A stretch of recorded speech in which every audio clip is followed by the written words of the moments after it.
La dernière partie de cette émission avec Vagen Achocha, le patron des Gold Eagles, Robin Lenoir, le vainqueur de la Talk Academy, et Romain Canucci, le vainqueur de rien du tout. Mais ça nous fait plaisir qu'il soit là. Oh, j'ai gagné des Champions Quiz. Ah ouais, le vainqueur des Champions Quiz. On devrait faire une émission, Robin, qui s'appellerait Qui veut prendre sa place? Et en fait, il y a des gens qui viennent, ils se défient. Et... Ouais, c'est bon, France 2, on s'en fout. Pas celui-là qui veut prendre ta place, qui veut prendre la place de Romain Canucci. Voilà. Et là, bim, il y a des tests de culture générale sur l'Olympique de Marseille. Culture générale tout court? Non, de Marseille. Les gens, ils s'en foutent. Le boulard. Compliqué, là. Pourquoi pas? Il a tué son propre jeu, là, avec sa fausse modestie. L'enfant divin qui nous dit je pense Merlin et tu décales la défense en enlevant Kondo et en mettant Lirola. Je ne serais pas étonné. Cette personne a dit Lirola? Ouais. Cette personne mérite d'avoir un casier judiciaire. Waouh! Toute personne qui met Lirola au lui, stade. il est vainqueur des questions Champions Quiz. Il vient de se réveiller de 3 mois de combat. Lui, il est toujours resté après le match de Lyon. Après, ou alors c'est Lirola. Vous êtes sûr avec Non, c'est un avis. C'est un beau but. Moi, j'oublie pas qu'il nous a fait gagner à Lyon, pardon. Mais alors, dans ces cas-là, on met Ro à gauche. Et Garcia, non, Garcia. On met Ro, Garcia. Lirola, les gars, après ce qui s'est passé, là, je m'en suis toujours pas remis. Donc, après, c'est une contre son camp, ça peut arriver aussi. Non, mais le match d'avant aussi. Ouais, il y est allé franco quand même sur son truc. Il n'a pas hésité, quoi. S'il vous plaît, pas Lirola. Bon. Je cherche des questions parce que pour l'instant, Loïc m'a dit que... Ça, voilà, il y a le majeur qui nous dit Gérard Piqué qui balance une pique sur la Ligue 1, on en parle. Alors Gérard Piqué, il a dit, pour ceux qui n'auraient pas suivi, que la Ligue 1 était nulle à chier à cause de Paris. Parce que ça fausse quelque part le championnat. C'est pas le seul à dire ça aussi. On lui en veut pas. Il a son avis. Oui, mais est-ce que c'est la faute de Paris si les autres ils sont pas au niveau? Déjà, cette année en Coupe d'Europe, les clubs français n'ont pas été ridicules. Je suis désolé. Il y en a eu. Non, il parle de la Ligue 1, il parle pas des clubs français. La Ligue 1, non, il y a des beaux matchs, il y a des. En fait, le problème c'est que la plupart des gens qui disent ça, est-ce qu'ils regardent des Osasuna Valence, est-ce qu'ils regardent des La Spezia, donc il doit aller voir les Osasuna Valence. Je suis pas certain. Il n'y a peut-être pas que ça à faire. S'il crée des compétitions où il y a des mi-temps de 20 minutes. Il y a beaucoup de gens qui crachent crachent sur la Ligue 1 parce qu'ils disent ouais, mais est-ce que vous regardez les autres matchs de milieu de tableau après, il y a beaucoup d'autres championnats. Mais tout est lié quand tu vois que on en revient toujours à la même chose. C'est une question de budget, c'est une question d'économie. Quand tu as on parlait de Brest tout à l'heure avec ce type de budget-là. Et c'est sûr que tu vas pas rivaliser avec le championnat anglais. C'est malheureux, mais... La Première Ligue, ils ont réussi à créer un truc vraiment... C'est Première Ligue. Ouais. Ils te vendent un produit Première Ligue. Nous, on l'a pas fait. On a plutôt capitalisé sur des clubs. Ça a été symbolisé par le président qui a mis l'accent sur vraiment les clubs qui font la Coupe d'Europe et compagnie, qui s'est un peu ramassé là-dessus. Mais sinon, dans les autres championnats, il n'y a pas de... À part les très gros, les autres équipes, c'est pas... Oui, mais ne serait-ce qu'en Italie, tu as quand même des 4-5 gros, tu vois, mais des gros qui ont des budgets qui sont... deux fois plus il y a un peu plus de compétition. Moi, je trouve que les autres clubs ont quand même mieux travaillé quand tu vois Paris. Voilà, en reprenant le truc des salaires, qui a 650 000 à Kipembe. Lui, c'est pas mais on l'a eu gratuit et tout. C'est vous l'avez formé au club. Pour un mec formé au club, monter à 650 000. Alors pire, que c'est Zahir Emery, 950 000. Il a 19 ans. On parlait de la rotation. Ouais. Ton joueur de rotation, il a 950. C'est 2 fois Rabiot.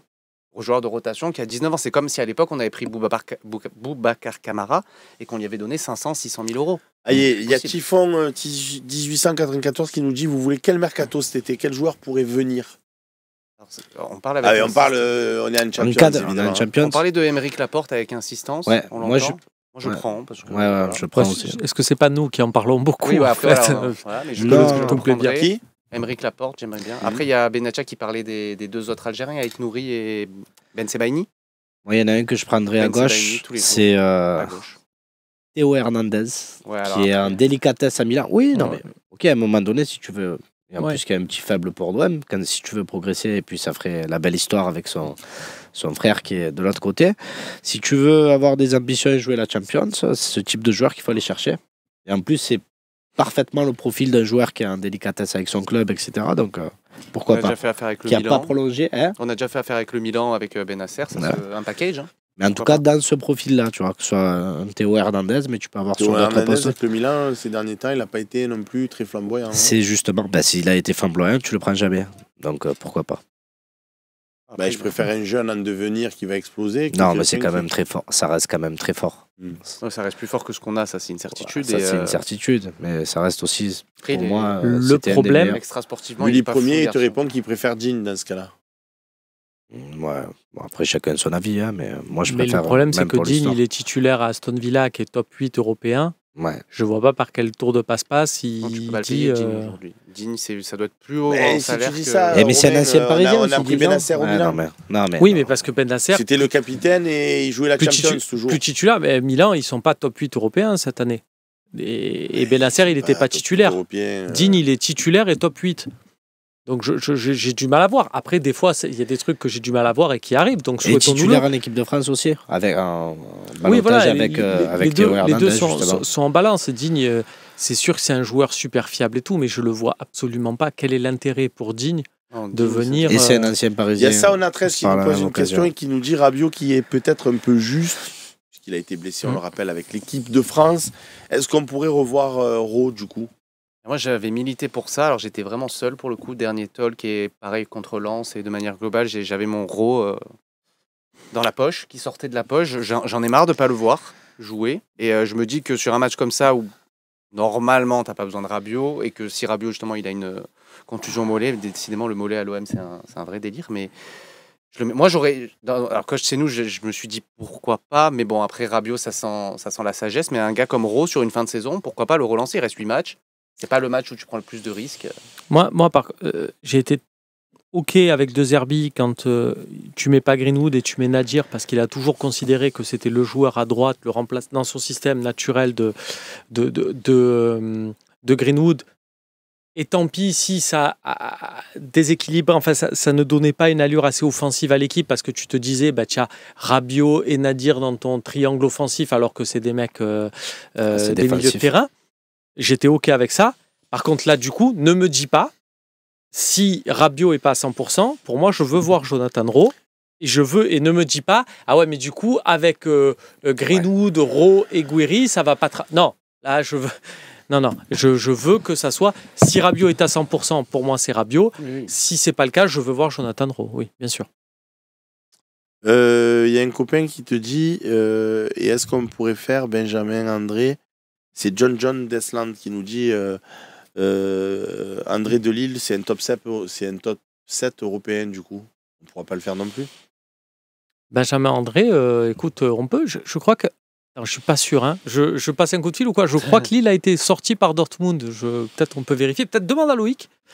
On va voir. Non, mais après, Benjamin André, ça fait partie des joueurs qui sont. Moyen, bon plus. Très bon joueur de Ligue 1. Voilà. Super joueur de Ligue 1. Super joueur tout court. Si on te propose... C'était une vanne qui faisait le copain. Si tu as Rongier et Benjamin André et Benasser et Rabiot et Højbjerg.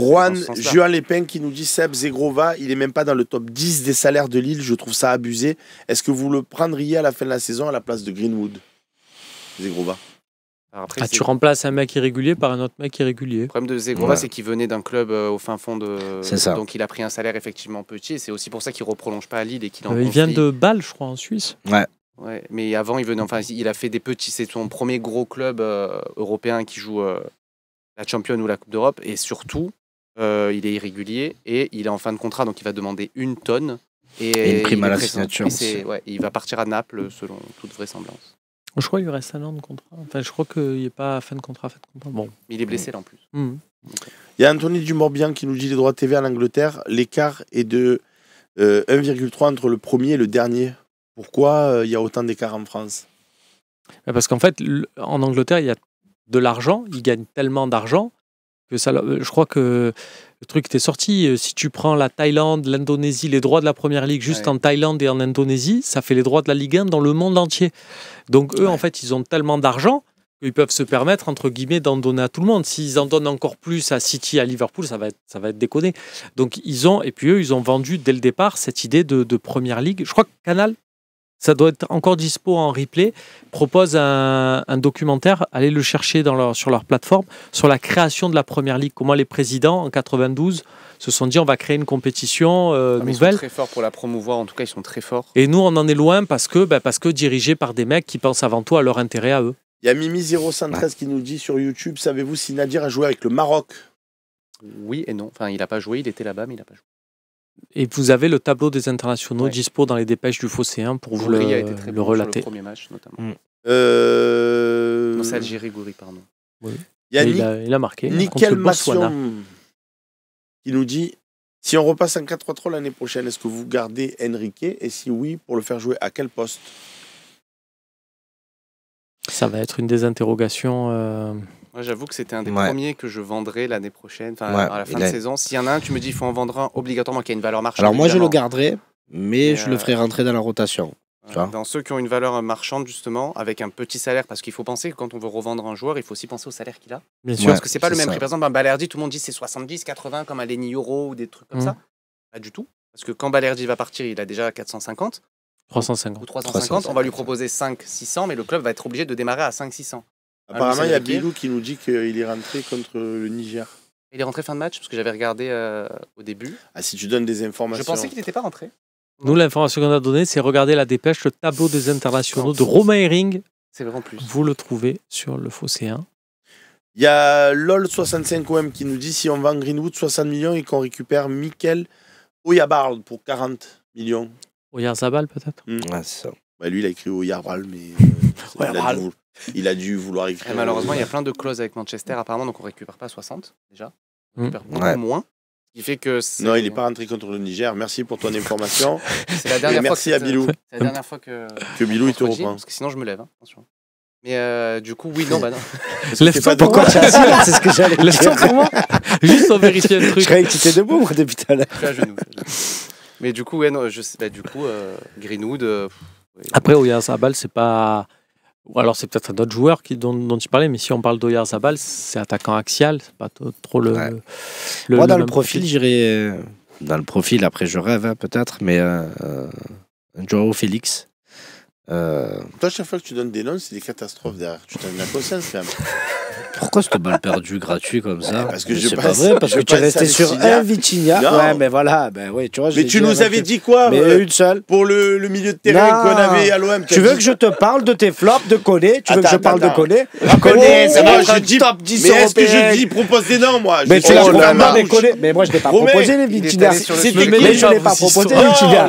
Non, Pape Gay, je te le donne. Le mec m'a dit Pape Gay, c'est un crack, frérot. C'est un crack de quoi? Mais arrête, tu as 50 de joueurs comme ça que tu as donné. Allez, arrête de donner des noms. Je connais, il est délicat quand même. Je me rappelle des talks début de saison sur Koné. Moi, je pense tu regardes ses conférences de presse à et Rennes, je l'adore. Tu vas voir la grosse carrière qu'il va faire. La grosse carrière qu'il a fait, il est où en fait? À Rennes. Je peux te dire aussi que quand j'ai vu jouer l'Argentin, comment il s'appelait, le numéro 9 là. Ce soir, je suis fatigué. Benedetto. Pareil, il pue le football. Je pense que Benedetto, c'est un crack. Je pense que Koné, c'est un crack. Après, on n'a pas su les exploiter. Mais nous, les miens, on les a exploités, mais ils n'étaient pas bons. Mais toi, Vitinha, je me souviens de ce... Non, mais moi, je l'ai défendu en plus, Vitinha. Mais le pire, c'est que lui m'a dit, je l'ai vu jouer et tout ça. Après, moi, quand je croise des gens dans la rue, il me disait alors, Vitinha, tu as pas. Alors, c'est un menteur parce qu'on a regardé le truc de YouTube ensemble juste avant le talk. Non, tu m'as dit que tu avais vu des matchs. On a vu les skills. Tu m'as dit que tu avais vu des matchs. Oui, mais c'est sauf que je les avais pas vus. Le mec t'embrouille, c'est Joe l'embrouille. Oh, du coup, je voyais des mecs dans la rue, ils me disaient, tu le connais, Vitinha et tout. Et moi, j'ai confiance en lui, là. Alors, j'avais vu un match là, pour te dire. Ouais, c'est un monstre, tu vas voir et tout. Avec Braga, il avait joué contre Monaco. Je crois qu'il avait mis un doublé. C'est le seul match que j'avais vu, si je dis pas de bêtises.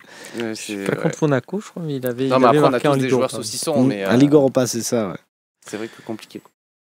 Bon, c'est 19h08. Je pense qu'on a fait un bon talk. Moi, je crois que le pire saucisson, je vous laisse du coup avec mon pire saucisson parce que j'en ai pu reparler. Il y avait une annonce d'un mercato de l'OM et j'en parle avec un dirigeant de Rennes en lui disant il y avait un joueur que je voulais à Rennes qui était Romain Alessandrini. C'était la première année où Alessandrini avait mis des buts. Et je disais au mec de Rennes, au pire, allez chercher parce que il était du staff de Philippe Montagnier. Je lui disais, au pire, allez chercher votre milieu offensif de la Real Sociedad. Là, comme ça, ça libère une place et on peut prendre Alessandrini. Après, tu es dur un peu avec Alessandrini. Non, mais le mec de la Real Sociedad, tu sais qui c'est. Il y a deux questions. Griezmann, donc bon. Il y a deux questions. Une qu'on va traiter dans la question des. Et une qu'on va mettre sous le tapis. Dans le temps additionnel.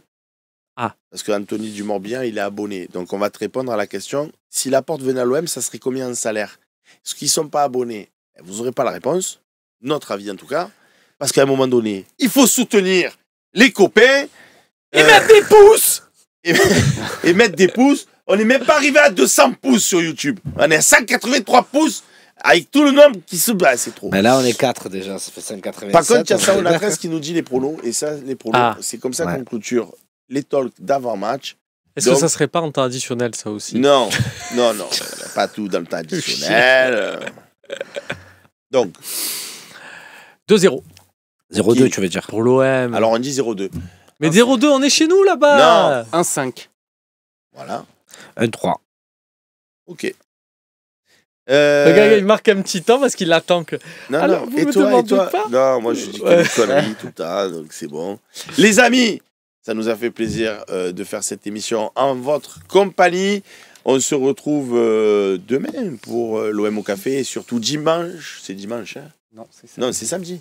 Samedi. 17h. Samedi à 17h. Non, 16h sur le Phocéen. Voilà, on se retrouve samedi à 16h pour l'avant-match d'une heure. Tu viens jamais voir des matchs avec nous? 16h, tu peux venir. Tu vas pas me dire j'ai le Gold Eagle, nanani, nanana. Bah si. À 16h. Le match finit à quelle heure? 19, le temps que j'aille... ça va, fais un effort, c'est bon. Viens voir le match avec nous.